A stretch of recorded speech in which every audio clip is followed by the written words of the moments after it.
आज की इस ऑनलाइन क्लास में आप सभी का स्वागत है। आज इस क्लास के माध्यम से हम 1857 की क्रांति के दूसरे पार्ट को आरंभ करने जा रहे हैं।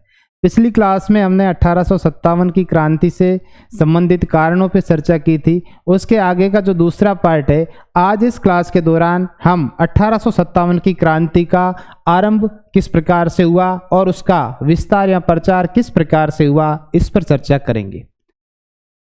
हमने पढ़ा कि जो 1857 की क्रांति के प्रमुख राजनीतिक, सामाजिक, धार्मिक, आर्थिक और सैनिक कारणों का एक बारूद तैयार हुआ था और उन सभी के ऊपर जो तत्कालीन कारण चर्बी वाले जो कारतूस थे अंग्रेजों के द्वारा 1856 के अंदर भारत में सैनिकों को उपयोग करने के लिए दिया था। और साथ ही साथ सैनिकों के मध्य एक और हवा भी फैल गई कि अंग्रेज लोग हैं वो भारतीयों को धर्म भ्रष्ट करना चाहते, अधिक से अधिक ईसाई धर्म का प्रचार करना चाहते।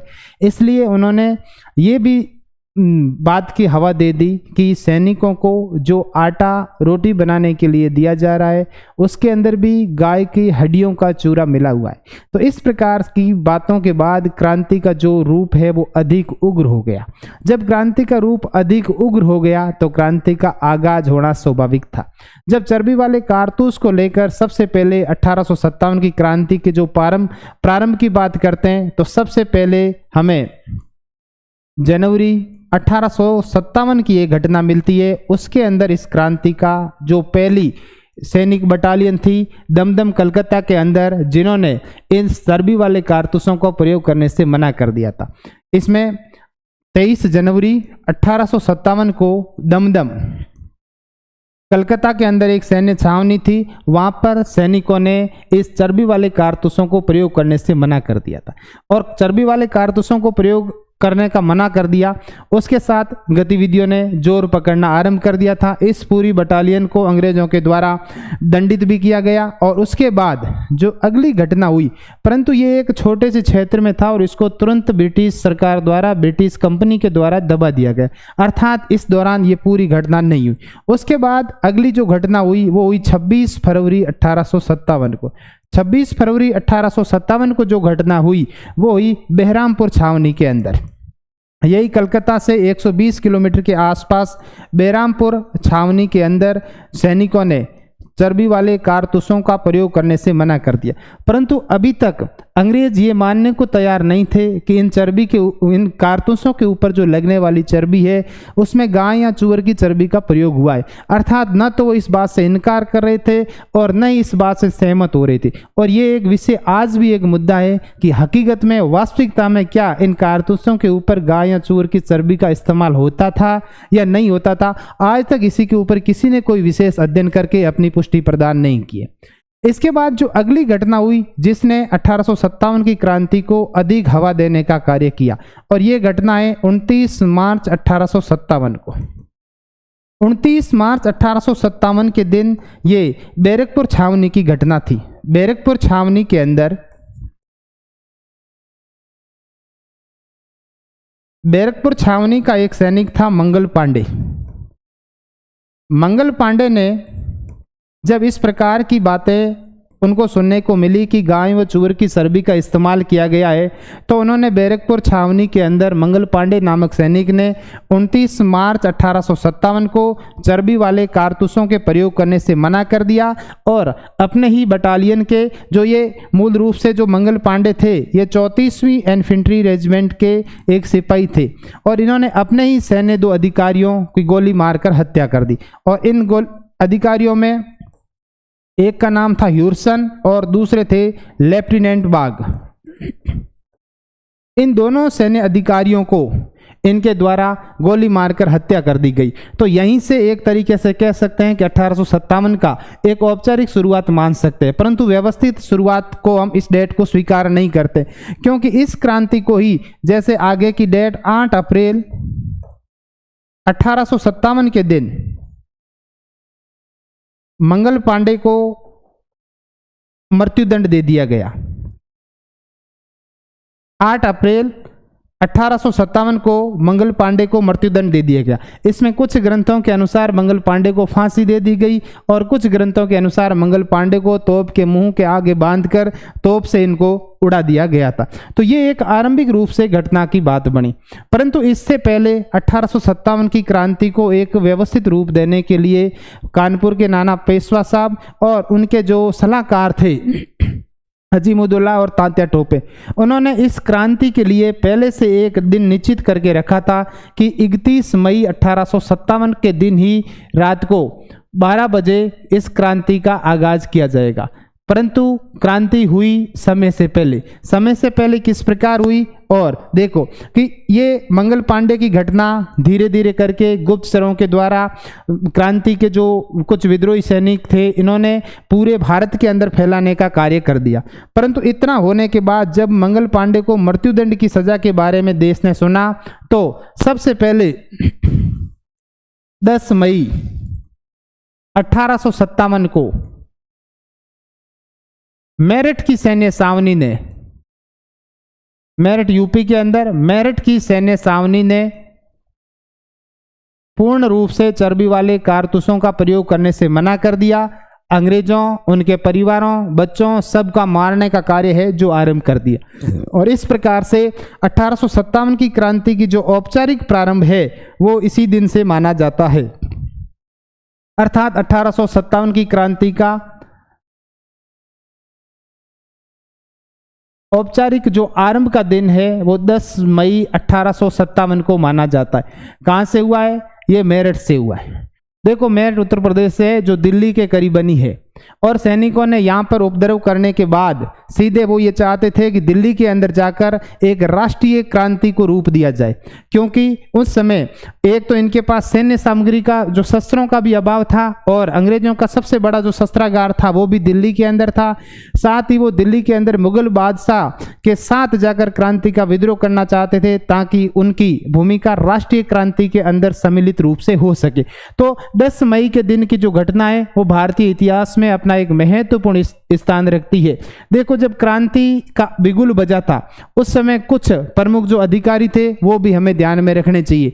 1857 की क्रांति के समय ब्रिटेन के अंदर जो पीएम थे वो थे पॉर्मस्टेन,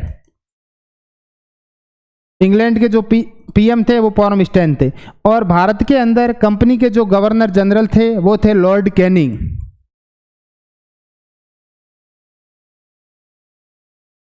गवर्नर जनरल, जबकि सेनापति थे जब क्रांति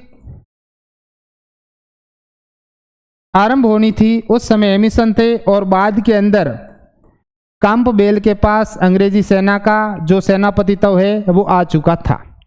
और इन सैन्य अधिकारियों ने क्या किया, जैसे ही 10 मई को यहाँ से विद्रोह आरंभ किया और चल पड़े दिल्ली की तरफ। किस प्रकार चल पड़े, मैं एक मानचित्र भी लाने का मैंने प्रयास किया है कि इसमें कुछ ठीक तरीके से साफ भी नहीं आ रहा है,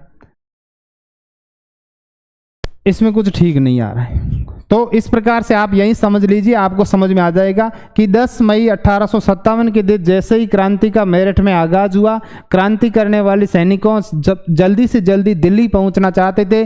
दिल्ली पहुंचकर दिल्ली के बादशाह के समक्ष इस क्रांति के रूप में खुद को वीर के रूप में स्थापित करना चाहते थे।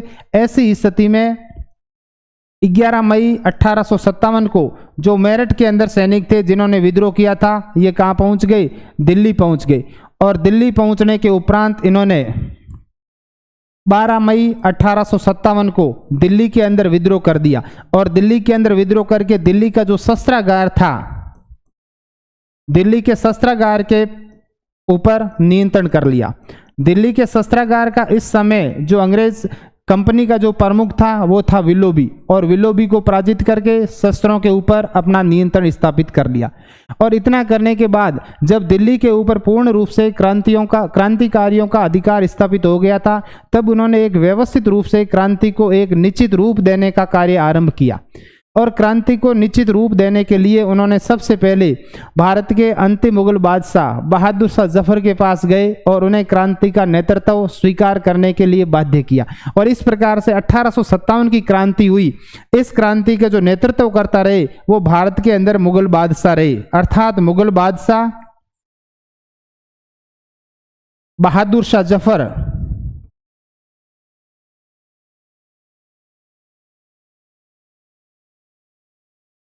जो एक बूढ़ा व्यक्ति था, खुद क्रांति का नेतृत्व नहीं करना चाहता था, परंतु सेना के द्वारा जब बार बार उन्हें प्रेरित किया गया तो इन्होंने इस कार्य के लिए हाँ भरा। हाँ, मुगल बादशाह को बनाने के पीछे ये भी उद्देश्य था कि समस्त भारत की जनता मुगल सम्राट के प्रति श्रद्धा रखती थी। हिंदू और मुसलमान संयुक्त रूप से दोनों ही मुगल बादशाह को अपना नेतृत्वकर्ता स्वीकार करने में कोई हिचक नहीं करने वाले थे। परंतु मुगल बादशाह बहादुर शाह जफर अधिक उम्र के कारण और अव्यवस्थित होने के कारण अर्थात वृद्ध व्यक्ति होने के कारण क्रांति को ठीक तरीके से नियोजित करने में असफल रहे। ऐसी स्थिति में क्रांति का जो वास्तविक नेतृत्व करता रहे, क्रांति के जो वास्तविक नेतृत्व करता रहे वो एक बरेली से सैनिक क्रांतिकारी आए, बरेली से आए विद्रोही या क्रांतिकारी बख्त सिंह थे। तो यहां पर आपको ये थोड़ा सा बख्त खान सॉरी है, ये आपको याद रखना है कि दिल्ली 1857 की क्रांति का जो पूर्ण रूप से नेतृत्व किया वो भारत के अंदर मुगल बादशाह के द्वारा किया गया, परंतु वास्तविक रूप से जो नेतृत्व जिसके हाथ में था वो थे बरेली के बख्त खान। बरेली के बख्त खान के नेतृत्व में दिल्ली के अंदर एक मुगल सम्राट के अधीन एक कह सकते हैं कि एक उचित शासन व्यवस्था की स्थापना की गई और इस प्रकार से क्रांतिकारियों ने 12 मई 1857 को दिल्ली के ऊपर पूरा नियंत्रण स्थापित कर लिया। और दिल्ली के ऊपर नियंत्रण स्थापित करने के बाद ये एक लंबे समय तक चला और आगे चलकर 20 सितंबर 1857 में जाके ब्रिटिश एक बहुत बड़ी अंग्रेजी सेना ने दिल्ली को मुक्त करवाने में अपनी सफलता हासिल की। और दिल्ली के अंदर जो ये क्रांतिकारी गतिविधियां हुई, यहां पर दिल्ली का जो सेनापति था निकोलसन, और निकोलसन इस संघर्ष के दौरान मारा गया था। जब निकोलसन मारा गया था तब 20 सितंबर के दिन इसी क्रांति के अंदर हडसन जो एक सैन्य अधिकारी था, तो हडसन ने बहादुर शाह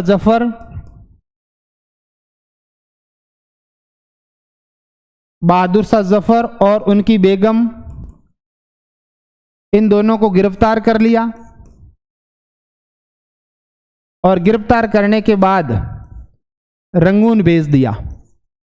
और रंगून के अंदर 1862 ईस्वी में बहादुर शाह जफर की मृत्यु हो गई थी। और बाकी जो इस बहादुर शाह के अलावा जो बहादुर शाह के पुत्र थे, जिनको भी बहादुर शाह जफर का एक पुत्र था मिर्जा मुगल, दूसरा था ख्वाजा सुल्तान, और ये तो दोनों थे बहादुर शाह के पुत्र। और एक पौत्र भी यहां पर था, जो पौत्र था उसका नाम था अबू बकर। इन सभी को अंग्रेज अधिकारियों के द्वारा गोली मारकर इन सभी की हत्या कर दी गई। आपको भी लगता होगा कि भारत का मुगल बादशाह इतना कैसे कमजोर हुआ कि इस अंग्रेज अधिकारियों ने आसानी से उसको गिरफ्तार कर लिया। आसानी से गिरफ्तार नहीं किया, बल्कि बहादुर शाह जफर का ये एक विश्वास पात्र था जिसका नाम था इलाई बख्श। जो ये इलाई बख्श नाम का एक व्यक्ति था, इस इलाई बख्श ने जितनी भी क्रांतिकारियों की जो गुप्त सूचनाएं थी वो सभी गुप्त सूचनाएं अंग्रेजों तक ले गया। इसी के सहयोग से अंग्रेजों के द्वारा बहादुर शाह जफर और बेगम को गिरफ्तार किया गया और इसके जो परिवार है इनका वध कर दिया गया। तो इस प्रकार से ये गतिविधियां चलती रही और अंत में 20 सितंबर 1857 को दिल्ली पूर्ण रूप से वापस अंग्रेजों के अधीन आ गई। और ऐसी स्थिति में जो दिल्ली के नेतृत्वकर्ता या वास्तविक नेतृत्वकर्ता थे बख्त खान, और बख्त खान पहुंच गए लखनऊ, क्योंकि क्रांति का जो अगला केंद्र बना वो बना लखनऊ। तो इस प्रकार से दिल्ली के अंदर क्रांतिकारी गतिविधियों के दौरान 3-4 जो डेट्स है और 3-4 नाम है, एग्जाम की दृष्टि से महत्वपूर्ण है, इनको हमें याद रखना होगा। जैसे पहली चीज है कि दिल्ली के अंदर क्रांति का आगाज कब हुआ, तो 12 मई 1857 के दिन हुआ। शस्त्रागार पर किसका नियंत्रण था, विलोबी का नियंत्रण था। और दिल्ली स्वतंत्रता संग्राम के दौरान कौन से सेनापति की मृत्यु हुई, तो निकोलसन की मृत्यु हुई। दिल्ली क्रांति का जो नेतृत्व बहादुर शाह जफर पूरे भारत का और वास्तविक बख्त खान था। और फिर इलाई बख्श के सहयोग से बहादुर शाह जफर और बेगम को गिरफ्तार कर लिया और इनकी संतानों को गोली मार दी। और 20 सितंबर 1857 को दिल्ली है पुणे अंग्रेजों के अधीन हो गई। किसके अधीन हो गई, अंग्रेजों के अधीन हो गई। और मुगल बादशाह के जो मंत्री थे बख्त खान, वो लखनऊ की तरफ भाग गए, अर्थात लखनऊ चले गए। वहां संघर्ष करते हुए 1859 के अंदर काम आ गए। तो इस प्रकार से 1857 की क्रांति जो मेरठ से शुरू हुई और उसने अपना जो पहला केंद्र बनाया वो दिल्ली के अंदर बनाया। कहां पर बनाया, दिल्ली के अंदर, सॉरी। अब दिल्ली के बाद दूसरा जो क्रांति का महत्वपूर्ण केंद्र बना वो बना लखनऊ। लखनऊ बोले तो अवध। 1857 की क्रांति के कारणों में हमने ये पढ़ा था कि फरवरी 1856 में कुशासन के आरोप में अवध का जो है वो ब्रिटिश सत्ता में विलय कर लिया गया था। उस समय जो अवध के जो नवाब थे उनकी पत्नी थी बेगम हजरत महल। वाजिद अली शाह की पत्नी थी बेगम हजरत महल। बेगम हजरत महल ने लखनऊ के अंदर 1857 की क्रांति का नेतृत्व किया। इसने अपने जो पुत्र था बिरदिश कादर को वाजिद अली शाह का उत्तराधिकारी घोषित किया और 1857 की क्रांति का नेतृत्व किया। और 4 जून 1857 को लखनऊ में क्रांति आरंभ हुई। और इस समय जो बेगम हजरत महल का सहयोग किया, और सहयोग करने वाले एक तो दिल्ली से पधारे हुए बख्त खान और दूसरा नाम है मौलवी अहमदुल्ला। सहायक के रूप में कौन थे, एक तो बख्त खान और दूसरे हुए मौलवी अहमदुल्ला खान। मौलवी अहमदुल्ला ने जिहाद के माध्यम से मुसलमानों को इस क्रांति की तरफ आकर्षित करने का जो है वो कार्य किया। परंतु अंत में जाकर मार्च 1858 के अंदर कैंपबेल जो ब्रिटिश कंपनी के सेना का सेनापति था, उसने इस लखनऊ के ऊपर पुनः अंग्रेज सत्ता को स्थापित कर दिया। कब, मार्च 1858 में विद्रोह का क्या हो गया, दमन हो गया। और इसी समय जो बेगम थी ये नेपाल की तरफ भाग गई। कहां चले गए, नेपाल चले गए। इस प्रकार से 1857 की क्रांति के अंदर जो लखनऊ का योगदान रहा, लखनऊ के अंदर बिरजिश कादर और उनकी माताजी जो बेगम हजरत महल थी, उन्होंने इस क्रांतिकारी गतिविधियों को नाम दिया। और जो मौलवी अहमदुल्ला थे, इन्होंने जिहाद के माध्यम से, अर्थात जिहाद एक तरीके का धर्म युद्ध होता है, जिहाद के माध्यम से क्रांति को जिहाद के माध्यम से क्रांति की गतिविधियों को आगे बढ़ाने का कार्य किया। और लखनऊ के बाद अगला जो महत्वपूर्ण स्टेशन आता है इस क्रांति का, वो स्टेशन था कानपुर। और कानपुर के अंदर इस क्रांति का नेतृत्व कर रहे थे पेशवा बाजीराव द्वितीय के दत्तक पुत्र दोंदुपत, जिनका मूल नाम दोंदुपत था, जो नाना साहब, पेशवा नाना साहब के रूप में प्रसिद्ध हुए। इन्होंने इनको पेंशन को लेकर अंग्रेज कंपनी के साथ अनुबंध चल रही थी। ऐसी स्थिति में इन्होंने स्वयं को पेशवा घोषित किया और कानपुर के अंदर 5 जून 1857 को क्रांति का आगाज किया। तो अगला तीसरा जो महत्वपूर्ण केंद्र रहा इनका, कानपुर। अब कानपुर के अंदर सबसे पहली महत्वपूर्ण चीज है कि क्रांति का आरंभ कब हुआ, तो 5 जून 1857। कुछ स्थानों पर 4 जून भी लिखा हुआ मिलता है। और नेतृत्व किसने किया, नेतृत्व किया नाना साहब ने। मूल नाम क्या था? दोंदू पंत था। और नाना साहब के सहयोगी के रूप में यहां सहयोग देने वाले व्यक्ति था तात्या टोपे। तात्या टोपे जो मूल रूप से नाना साहब के सलाहकार के रूप में कार्य करने वाले थे। इस दौरान जब क्रांति का आगाज हुआ तो नाना साहब ने जो अंग्रेज अधिकारी थे व्हीलर को गिरफ्तार कर लिया। यहां पर अंग्रेज अधिकारी था व्हीलर को गिरफ्तार किया और गिरफ्तार करने के उपरांत छत्तीसोरा नामक स्थान पर इसका क्रांतिकारियों द्वारा वध कर दिया गया। और बाकी वाले जितने भी अंग्रेज परिवार थे, महिलाएं थी, बच्चे थे, इन सभी को बीबीगढ़ के किले में सुरक्षित रखने का कार्य किया गया। परंतु बीबीगढ़ किले के अंदर भी सुरक्षित रखने के बजाय क्रांतिकारियों के हाथ लगे और इन सब का जो अंग्रेज परिवार थे, इन सब का वध भी क्रांतिकारियों के द्वारा कर दिया गया। तो इस प्रकार से 1857 की क्रांति में कानपुर का भी अपना महत्वपूर्ण योगदान रहा। और नील जो कि अंग्रेज सेना का एक सेनापति था, नील को यहां क्रांति का दमन करने के लिए भेजा गया, परंतु नील पूर्ण रूप से असफल रहा। जब नील असफल हो गया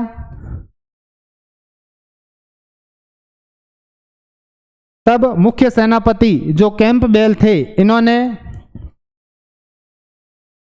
कैंपबेल द्वारा दिसंबर 1857 में कानपुर में क्रांति का जो है वो दमन किया गया।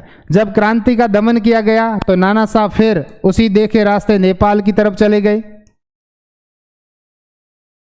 और पीछे रहे तात्या टोपे चले गए झांसी की तरफ। वहां पर रानी लक्ष्मीबाई का सहयोग करने के लिए आगे बढ़े। तो इस प्रकार से तीसरा स्टेशन था कानपुर, और कानपुर के अंदर भी कुछ इस प्रकार से क्रांतिकारी गतिविधियां हुई। और कानपुर के बाद सबसे जो महत्वपूर्ण स्थान था वो था झांसी।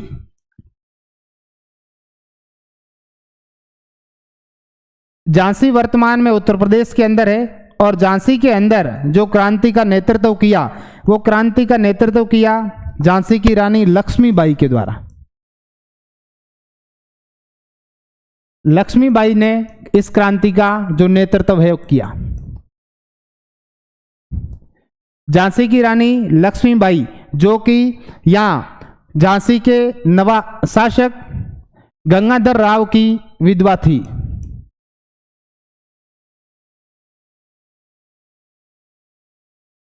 गंगाधर राव की विधवा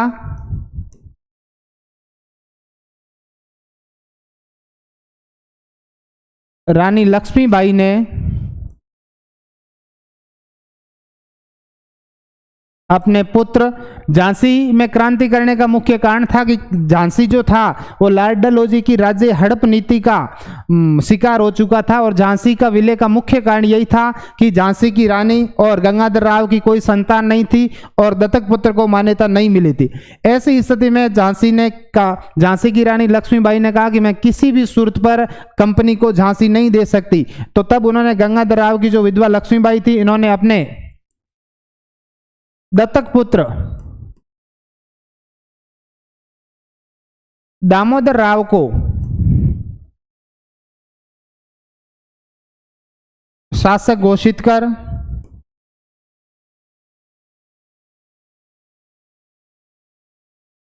क्रांति का आगाज किया। और यह क्रांति भी 5 जून 1857 को आरंभ हुई। 5 जून 1857 को जो क्रांति आरंभ हुई, और उस समय जो झांसी के अंदर अंग्रेज अधिकारी था यूरोज, झांसी के अंदर अंग्रेज अधिकारी था यूरोज ने आक्रमण करते हुए झांसी को घेर लिया। परंतु किसी भी तरीके से जब यूरोज ने सेना से घेर लिया तो जो रानी थी वो झांसी को छोड़कर कालपी पहुंच गई। और जब तक कालपी पहुंची तब तक इनका सहयोग करने के लिए तात्या टोपे भी आ पहुंचे थे, परंतु कालपी के शासक और जनता ने इनका कोई सहयोग नहीं किया। तो ऐसी स्थिति में जो रानी कालपी छोड़कर ग्वालियर चली गई। ग्वालियर के अंदर इस समय सिंधिया शासकों का शासन था, परंतु सिंधिया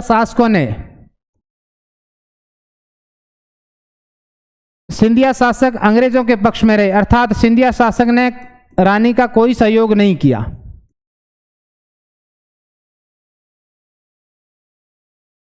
रानी का सहयोग नहीं किया, परंतु जो ग्वालियर की सेना थी, सेना रानी के साथ हो गई और ऐसी स्थिति में रानी ने सेना के साथ ग्वालियर के ऊपर अधिकार कर लिया। जब ग्वालियर के ऊपर नियंत्रण कर लिया तो पीछे अंग्रेज अधिकारी ह्यूरसन के साथ एक और सैन्य अधिकारी आ गए, स्मिथ। इन दोनों ने मिलकर ग्वालियर में रानी के खिलाफ आक्रमण कर लिया, अर्थात युद्ध का आरंभ हुआ और इन दोनों के मध्य युद्ध के परिणाम स्वरूप 17 जून 1858 को युद्ध में लड़ती हुई रानी वीर गति को प्राप्त हुई।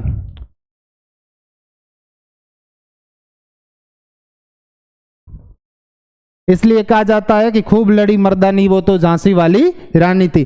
स्मिथ ने कहा कि पूरे 1857 की क्रांति को अगर देखा जाए तो यहाँ केवल एक झांसी की रानी लक्ष्मीबाई ही जो मर्द की तरह लड़ रही थी, अर्थात वो एक ही मर्द थी। मतलब उन्होंने सबसे सर्वश्रेष्ठ योद्धा के रूप में इनको परिभाषित किया है। आगे चलते हैं तो इस क्रांति का जो विस्तार था उत्तर प्रदेश, दिल्ली, एमपी के साथ साथ बिहार के क्षेत्र में भी हुआ और बिहार के अंदर इस क्रांति के जो प्रमुख केंद्र रहे उन केंद्रों के अंदर एक था दानावल, जहां सबसे पहले क्रांति हुई, आरा, पटना और जगदीशपुर। परंतु क्रांति का सबसे प्रसिद्ध और सबसे महत्वपूर्ण जो स्थान रहा वो था जगदीशपुर।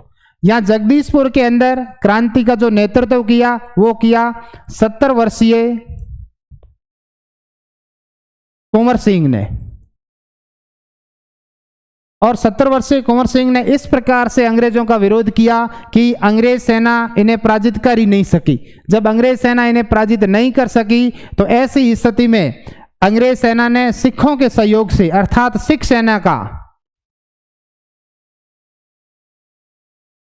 सेना के माध्यम से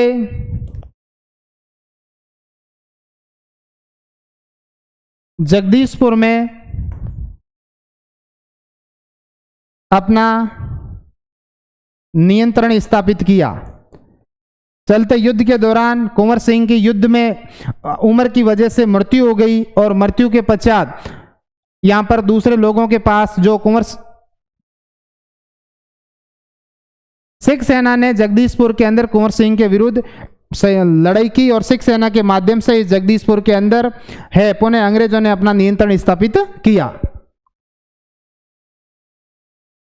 इस प्रकार से 1857 की क्रांति के ये जो प्रमुख केंद्र थे और प्रमुख केंद्रों के अलावा भी कुछ छोटे छोटे केंद्र थे जहां पर भी क्रांति का आगाज हुआ था। मुख्य रूप से जो क्रांति का प्रचार रहा वो उत्तर पश्चिमी और पूर्वी भारत के अंदर रहा। दक्षिण भारत के अंदर इस क्रांति का प्रभाव बहुत कम रहा। इन क्रांतिकारी केंद्रों के क्रांति के केंद्रों के अलावा कुछ और भी केंद्र थे जैसे इलाहाबाद,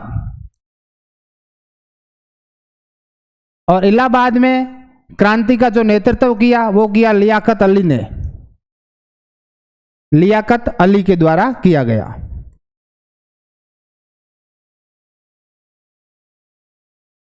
इसके अलावा दूसरा जो प्रमुख केंद्र था बरेली, बरेली का बख्त खान था, बख्त खान और खान बहादुर खान, जिसको खान बहादुर खान और इसी का नाम ही बख्त खान था। और बरेली के अलावा जो अगला प्रमुख केंद्र था वो था असम, और असम के अंदर इस क्रांति का जो नेतृत्व किया वो किया मनीराम दत्त ने। और इसके अलावा महाराष्ट्र के अंदर भी इस क्रांति का प्रभाव देखने को मिला। वहां पर महाराष्ट्र के अंदर क्रांति का नेतृत्व करने वाले रंगो बापू गुप्ते थे। तो इस प्रकार से 1857 की क्रांति के कुछ अलग अलग हिस्सों के अंदर जो क्रांतियां हुई वो कुछ इस प्रकार की थी। अब इसके अंदर एक महत्वपूर्ण चीज है कि एक अंग्रेज अधिकारी है कैंपबेल। कैंपबेल ने काफी स्थानों पर क्रांति का जो दमन है वो किया। कहां कहां किया? एक तो बरेली में किया, लखनऊ में किया, कैंपबेल कानपुर, बरेली और लखनऊ और फैजाबाद, इन 4 स्थानों जो नाम से जुड़ते हैं, इन चारों स्थानों पर कैंपबेल के द्वारा 1857 की क्रांति में नेतृत्व का जो है केंद्रीय इस विद्रोह का दमन किया गया था।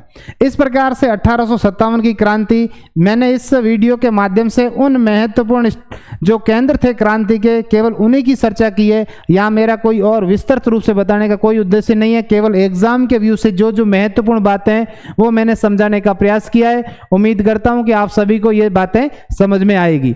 तो ये अपने 1857 की क्रांति का ये दूसरा वीडियो है। इस वीडियो के माध्यम से, इस क्लास के माध्यम से हमने 1857 की क्रांति का प्रारंभ और साथ ही साथ उन केंद्रों के बारे में चर्चा की है कि जहां 1857 की क्रांति का प्रभाव हमें देखने को मिला था।